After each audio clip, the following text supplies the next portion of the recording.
बघ आला बघ आला.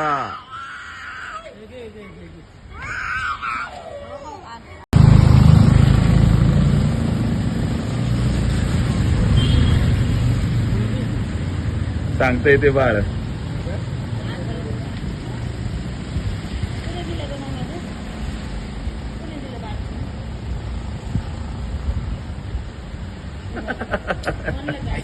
किती तासभर झालं का रडती? अरे बापरे.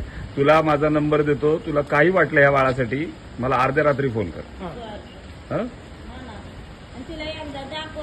ये ना तू, ये. पैशाची नको काळजी करू, तू ये. अरे हिलाच इंजेक्शन द्यायला जात होतो मी वरती तळजाईमध्ये. लॉकडाऊन मध्ये